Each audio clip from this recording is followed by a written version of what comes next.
We're kicking things off with a couple of movie stars. Here's a quick look at the trailer to The Ballad of Wallis Island that hits select theaters tomorrow. Island, can you take a bag? Oh, I'll grab this. Oh, no. Could I get changed? I'm drenched. You are? Dame Judy. Dame Judy drenched. If you need... Critics and audiences agree. McGwyer Mortimer. The reunion we've all been waiting for. The best movie at Sundance I'm excited. We're literally playing for one guy. Cheese. Oh. is also the funniest movie of the year. I'm going down to the shop. Can you shut the door? Absolutely. No, I meant... Oh, my gosh, I'm so sorry. I'm not really used to having guests.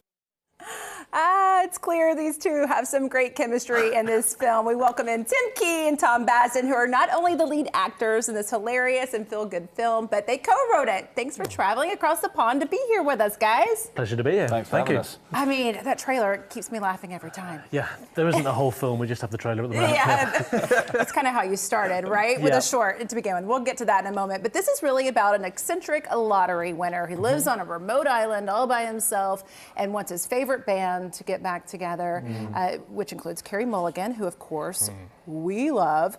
Lots of British humor in here, but it really hits all the emotions.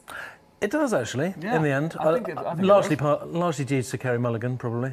But yeah, we wrote a short film years ago, and then we've expanded the world and brought an extra character in, who is his former lover and was Former part of his bandmate, former yeah. bandmate. Yeah. Played by Carey Mulligan, and that sort of elevates the film into something a little bit more kind of meaty and heartfelt, hopefully.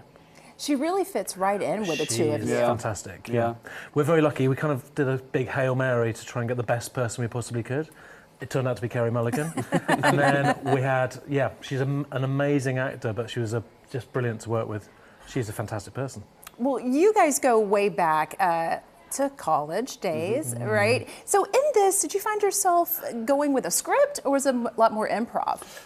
It's a bit of both, but in truth, we like to script it very tightly so we know exactly what we're doing. And, you know, with a film like this, we haven't got a lot of time when we're shooting. 18 days. We shot it in a very short space of time. So Very really, short. Yeah, Too short. probably. But we need to know exactly what we're doing when we get there, and we can't really rely on improv to kind of fix any problems, if you know what I mean. So we will improvise, and we'll play around with the script a little bit, but only once we've shot the scene exactly as written first. Okay, well, obviously a standout element in this film is definitely the music, which you wrote the whole thing. Yeah. What is your history with writing? Because it really sounds like it's pretty awesome. Oh, thanks. I started off doing comedy music when I was first performing comedy shows on my own, and then I would kind of write more sort of serious songs, but never want to show them to anybody because I was just quite embarrassed about that, I suppose. And then, luckily, when we were putting this film together, it meant I had quite a lot of songs that I could draw from. But also, I was able to write things specifically for the film. So there are some songs I wrote very close to the point we were shooting because I knew exactly the feel that we needed for certain scenes and things that might work well for Herb and Nell to have played together in the past. Now, did I hear there was going to be an album coming out? Yeah, coming out, so you can get it tomorrow. It's going to be available on, Spotify, Apple Music, all of that, and then there'll be a vinyl and a CD. It's very exciting. It's like a proper, it's a fake band that's almost become a proper band. Now, I did hear you had some sort of band that you might not want to mention, like way back in the day. Is that right? Yeah, I did. My friend Sophie and I were in a band, and we never played any gigs. We just sort of would write songs and then sort of play them to each other, and then go, well, we can't possibly ever let anyone hear that. But yeah, that's all part of it, isn't it? Yeah, I think you guys should go on tour with this movie and do a concert with it. I mean, Carey's a lot busier than I am, so I need to see if she's available to He's go on got a tour. much better availability than Carey Mulligan. Well, it's Music City. Is there a little intimidation having your music here in Being Nashville? here.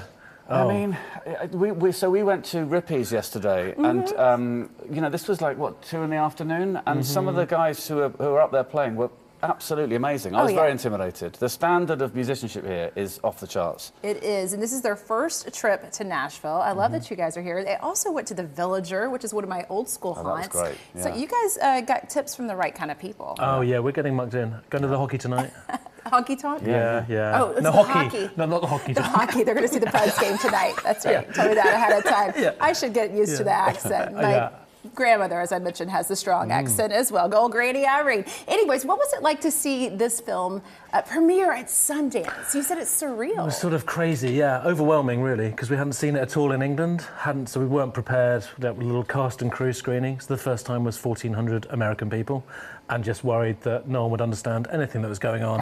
And after about sort of a minute, we were like, oh, there's like some laughter, and by the end, yeah, really, we're kind of floored by their reaction. People loved it. It was really emotional, actually, because, you know, suddenly seeing an audience respond to it and seeing them kind of, you know, really, really invest in the story, it was, yeah, beyond what we'd hoped for.